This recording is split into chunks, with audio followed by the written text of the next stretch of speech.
تو کہ جی آپ ان کا رخ بنا دیں اور ان کو اللہ کے راستے میں نکال دیں. ہمیں اس کی کوشش پوری کرنی ہے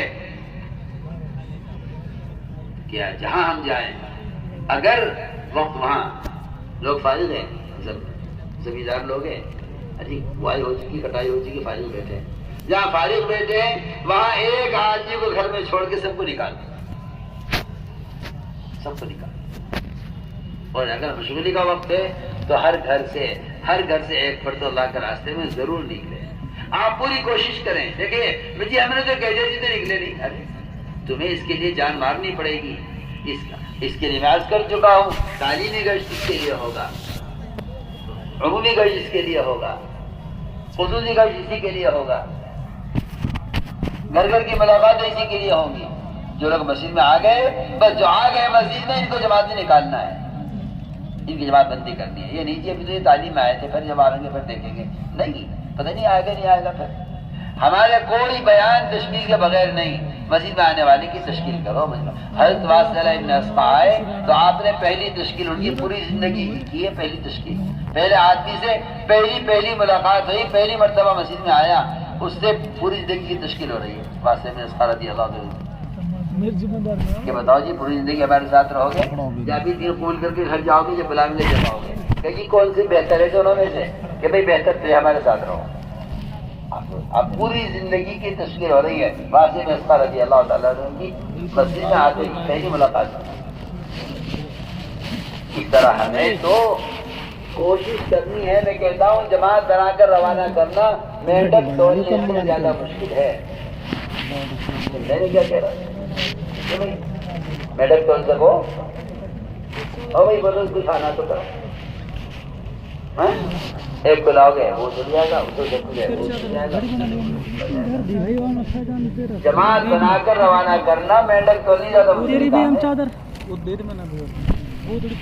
تو ایک کو لاؤ گے، ہمیں بڑی جان مارنی پڑے گی اور ملاقاتیں کر کے جماعت بندی کر کے ان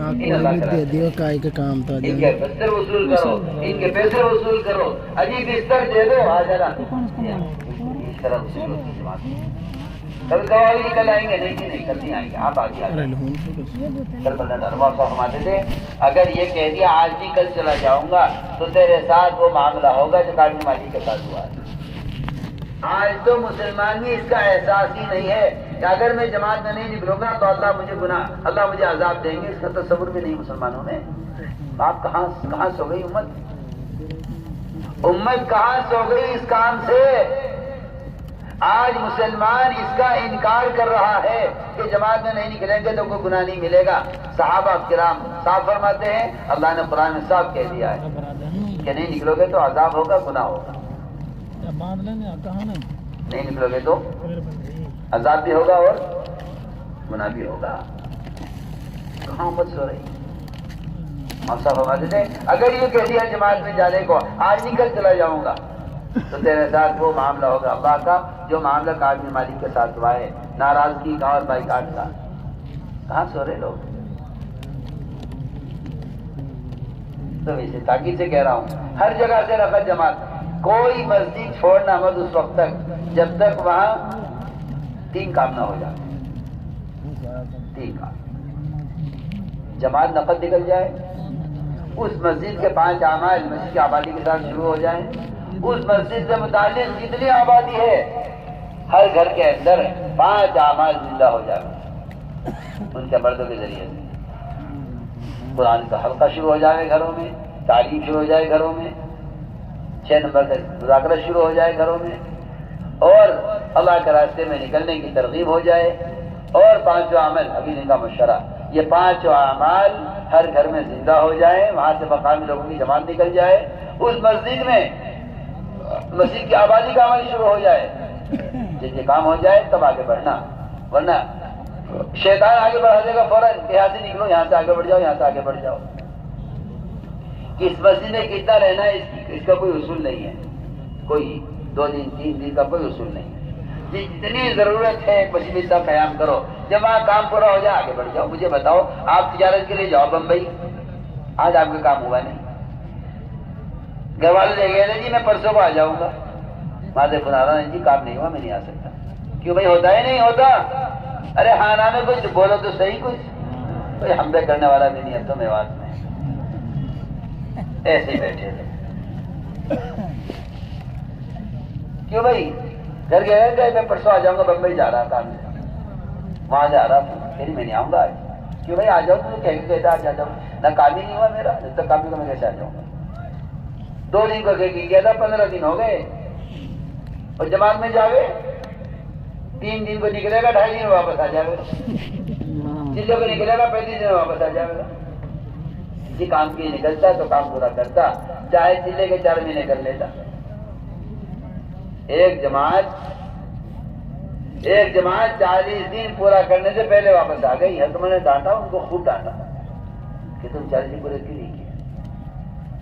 ایک صحابی ابو موسیٰ اشعری کے ساتھ تھے جماعت میں، چلہ پورا کیا، چلے کے لیے جماعت نکلی 40 دن کے لیے. تھوڑی دیر کے لیے میں گھر چلے گئے، تھوڑی دیر کے لیے گھر چلے گئے، پوچھ کے گئے تھے جی میں ذرا جانور کو چارہ دے کے آ رہا. گھر گئے، واپس آئے، شام کو واپس آئے، پوچھا مجھے کہاں گئے تھے؟ جی میں گھر چلا گیا تھا. فرمایا تم چلہ دوبارہ شروع کرو، تم 40 دن کے درمیان گھر گئے تھے، تم 40 دن دوبارہ شروع کرو. پڑھو نا حضرت صاحبہ، اللہ کے راستے میں نکل کر وقت پورا کرنا. اور یہ بھی جماعتوں میں بڑی بیماری پیدا ہو گئی ہے، جماعت میں نکل کر سامان خریدنا.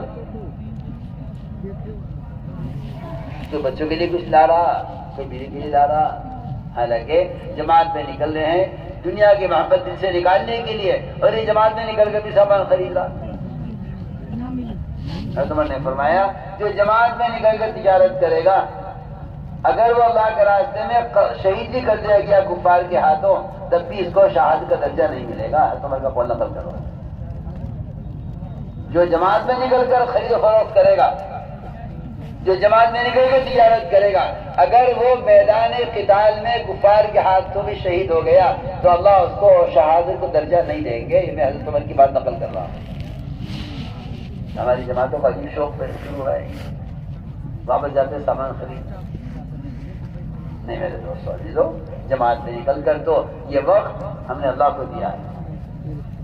ارے بتاؤ تو صحیح، کوئی نماز پڑھتے ہوئے دکان پہ چلا جائے گا نماز کے دوران، ارے جیسے نماز کی نیند باندھی نا تو پھر تحریم السلام پھیرنے تک نماز میں ہوں، ایسے ہم جماعت میں.